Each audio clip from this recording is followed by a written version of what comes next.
friends, I am Vitaly Portnikov. The presidents of the United States and Ukraine, Donald Trump and Volodymyr Zelensky, may meet as early as July 24 during the NATO Summit in The Hague. If such a meeting takes place, it will make up for the cancellation of the U.S. Ukrainian summit that was supposed to happen on the sidelines of the G7 summit. Many people, after Donald Trump rather hastily and somewhat unexpectedly left the important meeting of world democratic leaders, said that he might have been deliberately avoiding what could have been a rather uncomfortable and potentially awkward meeting with Volodymyr Zelensky. I wouldn't exaggerate the American president's hesitation to meet the Ukrainian president with other events ongoing. The Trump-Zelensky meeting was indeed carefully prepared by the White House. According to information from diplomatic circles, as much as 40 minutes were scheduled for the meeting between the American and Ukrainian presidents. In other words, this was not just some protocol meeting for a photo op, but a thorough discussion of fundamental issues in U.S.-Ukrainian relations and the future of the war between Russia and Ukraine.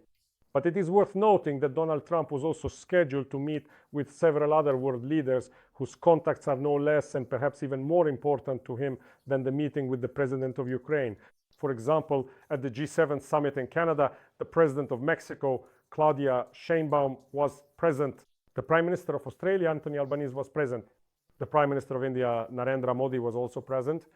And with each of these countries, the United States has a rather important set of relationships: political, strategic, military, and those related to migration.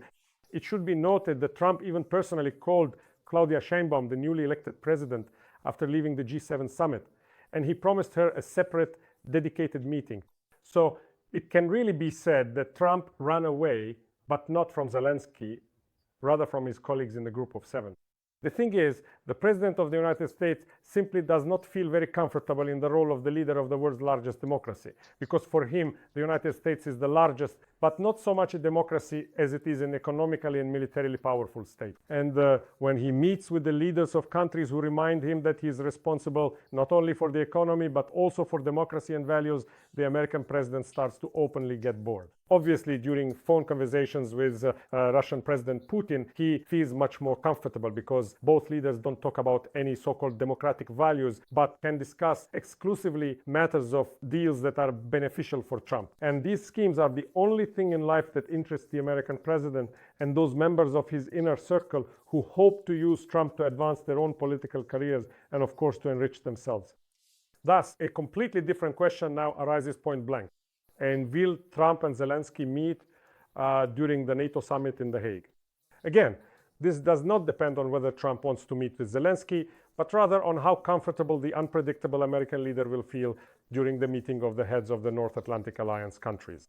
After all, even within the NATO format, Trump does not feel very comfortable. Moreover, the presence of the United States in the North Atlantic Alliance is also a certain obstacle to building good relations between the United States and the Russian Federation, and therefore to the deals that the White House dreams about.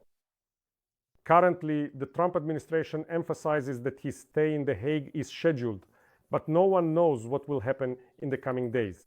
Trump definitely did not leave the G7 summit in Canada because of events in the Middle East. As we can see, after he returned to the United States, he did not immediately meet with members of his foreign policy team and still cannot make a decision about whether and in what format the United States will participate in Israel's war against Iran. But the truth is that a lot can really change in the coming days.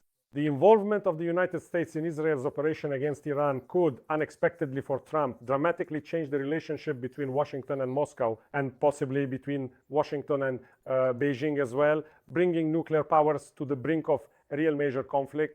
And this conflict could already be in full swing. Let's hope that it remains only a political one. Precisely on the day when the leaders of NATO member countries will meet in The Hague. A sharp deterioration in relations between the United States and the Russian Federation is possible, something that is inevitable if the US becomes involved in a war with Iran, and which the Russian Ministry of Foreign Affairs has clearly and explicitly warned about. This could help the leaders of democratic countries bring the United States back to the side of global democracies, away from the flirtation with authoritarianism that became the obvious political style of the American president even during his first inglorious term in the White House. It is possible that Donald Trump does not fully realize the depth of risks and problems that may arise if he decides to involve the United States in a war with Iran. Another important point should also be noted. The United States not participating in a war between Israel and Iran could also create a highly unpredictable situation in the Middle East, particularly regarding the security of Israel itself, which could in turn alter the American president's foreign policy plans and force him to refrain from traveling to Europe. But something else is also clear. The president of Ukraine needs this meeting in order to discuss issues that are fundamental for the next stage of the Russian-Ukrainian war. Negotiations between Russia and Ukraine clearly do not look promising. Ukraine needs to reach an agreement with the United States, if not about assistance, then at least about purchasing American weapons for Ukraine. This is happening at a time when the war in the Middle East will require the United States itself to provide more and more weapons for its own army and to support Israel.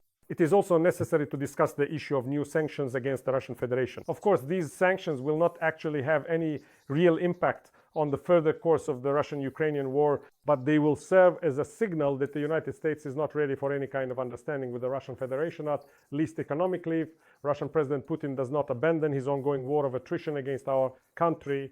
What is clear now is that the symbolic bill being discussed in the US, Congress definitely will not be passed in June and may be considered in July, and that Senator Lindsey Graham and other members of Congress continue to work on its new version, which, however, will affect the economic capabilities of the Russian Federation no more than the previous one, which was related to drastic tariffs against those countries that purchase Russian products. Tariffs that are unlikely to be imposed against such key economic allies of Russia as the People's Republic of China or India.